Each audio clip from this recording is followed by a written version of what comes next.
I'm Nyesha McCauley, and you're watching AccessTV.org.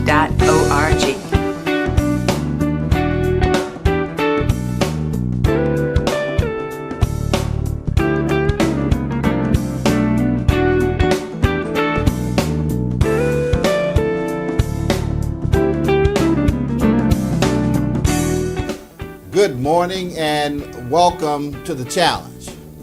As always, first and foremost, we'd like to thank God for another opportunity and thank you, the viewers, for tuning in. We're excited, as always, here at the challenge to talk about the challenges of our community. This is Grassroots TV at its very, very best, at its very finest. I'm here again this morning with my co-host, Mckenzie Seldon. Welcome, Mckenzie. Good morning. Good morning, Russell. Good morning. Good morning. We want to talk a little bit this morning about what happens in our community with respects to bullying.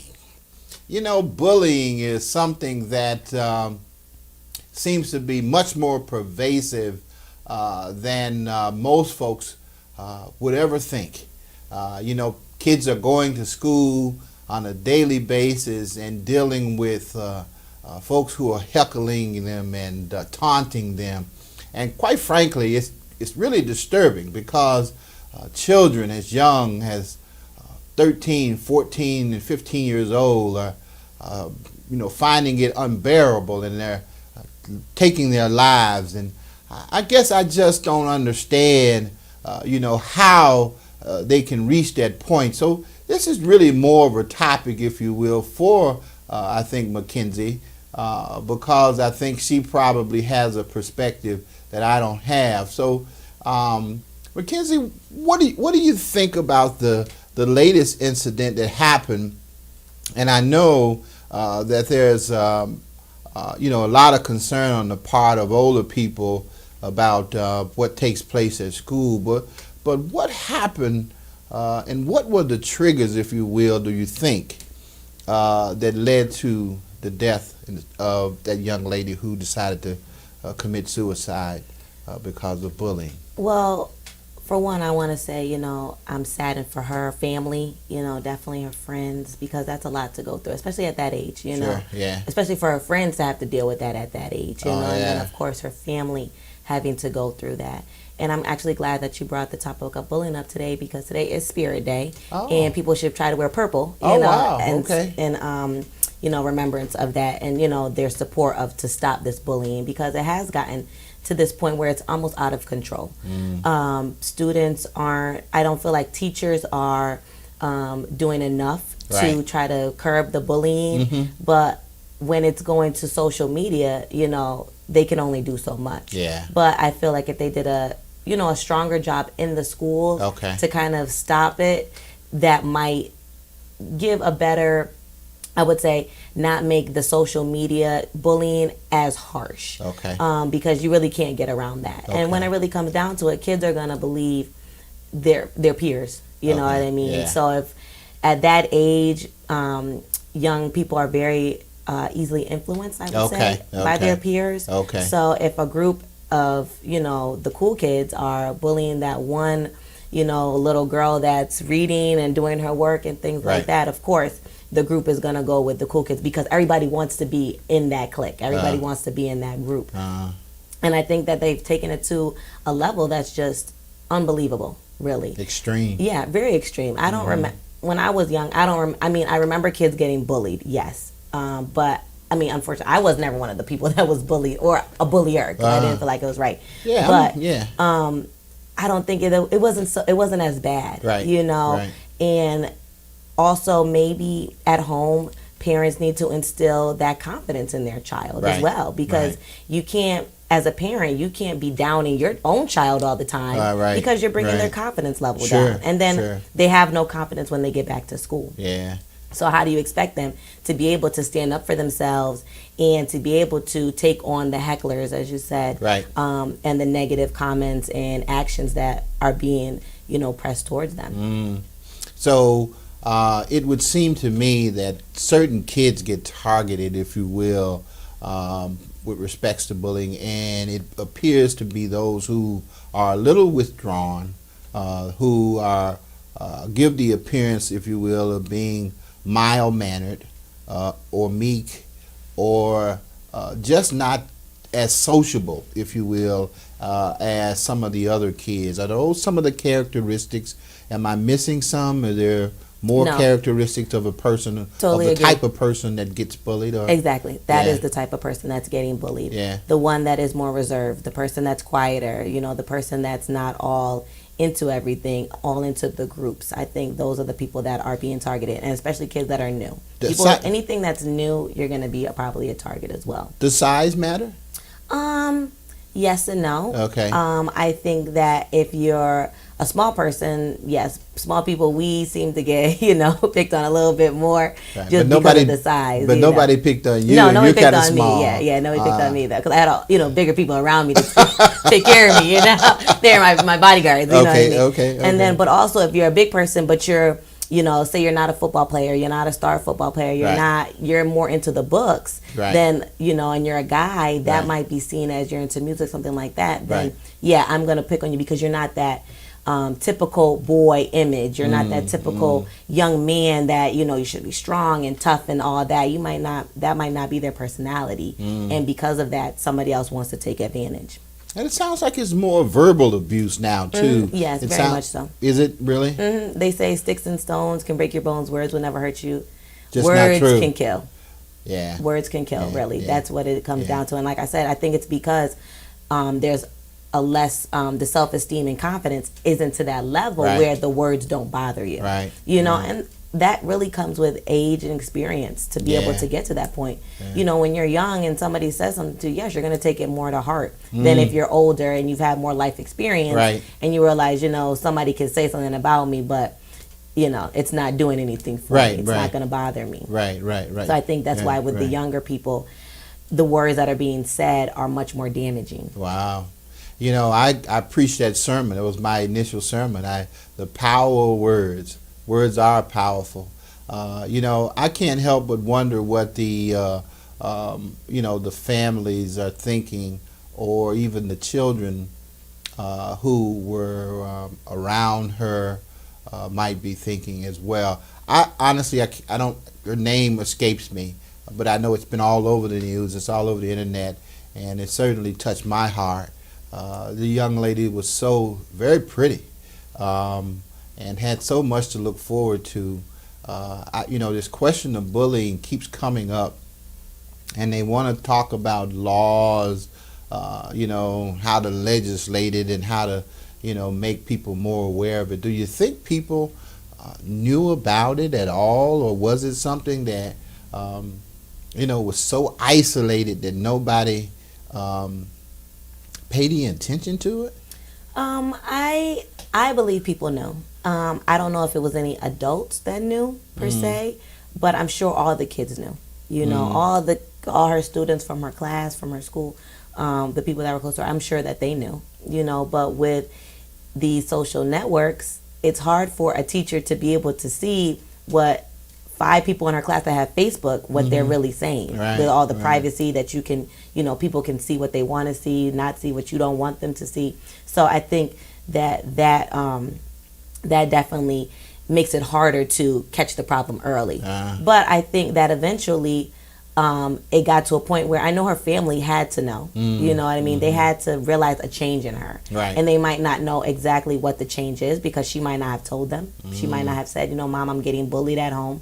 I doubt, that probably doesn't happen a lot, because when it does, parents seem to be more proactive to try to talk to the school. And therefore the school can be more aware now. And now they can kind of maybe make an extra effort to make sure that they're not getting bullied. But when we're at school, I don't see anybody bullying you. Where are the how can I really, address the culprits, and who is being, who are the bulliers and things like that, and what the extent of the bullying is. Definitely. I can remember, my youngest son actually, saying something to me about something that happened when he transferred from one school to another. So I can see how kids can be so cruel to each other when, the other person is less likely to be a part of that clique or be interested in the same things that they, the kids, the majority of them are interested in. But I just can't see how it gets to the point where the child thinks that there's honestly no options for them. There's no answer to the problem. I mean, if they've got, apparently there's more to it, because there has to be something in your home, I would think, or somebody within your sphere of influence that you can go to and say something about what's happening to you, especially at such a young age. But it doesn't seem to be that kind of an outlet, for kids. And maybe, I don't know, does bullying happen at a certain age? Is it like from grades, 1 to, 9 or 10 or something like that? And then from grades 10 to 12, does it stop? No. Okay. I definitely think that bullying happens at any point in somebody's life. Really? And, yeah, even adults can be bullied. Oh. I really think it's your demeanor, and if you allow it to happen, that's a big important factor. And like as I said, as you get older, you have more confidence about yourself because just from your experiences, you can handle the bullying a little bit easier. Right. When you're 13, 14, 12, 13, 14, you don't have any life experience. Right. Your friends are pretty much everything to you. So if you don't have any friends, you don't have anything. You know what I'm saying? And a lot of kids don't realize they have their family, they have the love of their family. But then you think about it, what am I going to do? If I get off Facebook, that's fine. Do I have to transfer to a new school so nobody knows who I am so that the bullying stops? Because even if I'm off the social network, I still have to go to school and see these same people that are bullying me. Yeah. So they're still going to make their little comments and things like that that are still going to be damaging to my own self-esteem. Yeah. And I think the self-esteem has just gotten so low that they don't know even how to, like you said, speak to somebody, an advocate of that, to even feel comfortable to say, look, I'm getting bullied and I'm depressed now. So these kids are really very, very, very fragile. It seems like to me that what we're looking at now are these human beings who are in such a fragile state that they could break under these circumstances, and unfortunately, as a society, we're missing it. That's kind of a little scary. I mean, I don't know how we as a society can allow, that kind of behavior to exist and not do something about it. Especially when, we're taught or should be taught at a very early age to love one another, and to care for each other. It is alarming to me, and it's astonishing to me that there isn't more, dialogue about it. There isn't more talk about how do you solve it. And I know we can't be with kids, 24/7, and you can't be, that person. And so, you just wonder what the solutions might be. I like instilling confidence, and confidence coming from the home, knowing, having the kid really know who they are and not worrying about what others say. But it just doesn't seem like it goes far enough. And it's becoming more and more of an issue, it seems, because I don't think this is the first one. This is No, definitely not. This has been, I think within the last few months, there's been a few teenagers. Exactly, and it's like I would say a trend. It's becoming a trend. You know what I'm saying? More and more kids are coming to that point where they just feel like they can't go on, and this is the end. Right. And they have a whole life ahead of them. They don't even know that this is only a bump in the road. Yeah, it's really only a bump in the road. Yeah, it's really sad. I really, want to try to end on a much more positive note. I think that I know that there are solutions. If there are problems, there are solutions. Definitely.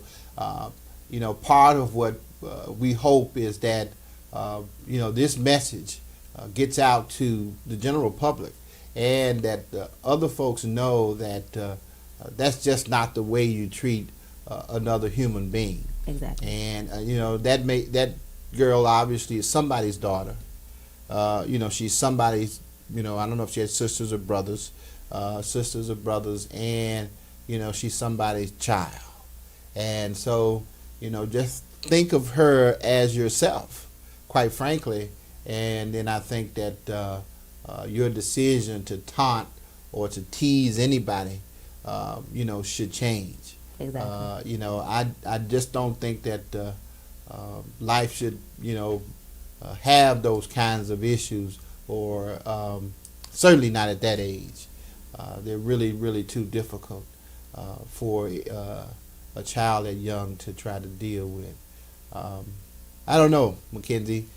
It is a challenge. It is. And that's one of the reasons why we do this show. And even though those kids are not necessarily African American, and I'm not even sure if they even live in urban areas. I think they were suburban kids. We see it probably more often in our community than we want to accept too. Yeah, exactly. And we certainly aren't doing enough about it there either.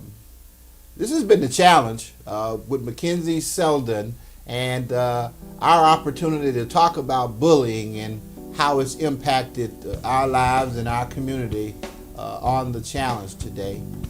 It is a challenge, and it is one of those issues that we must accept, and we must accept the responsibility of trying to solve it and resolve it. As always, we want you to stay tuned to the challenge, but remember, be blessed.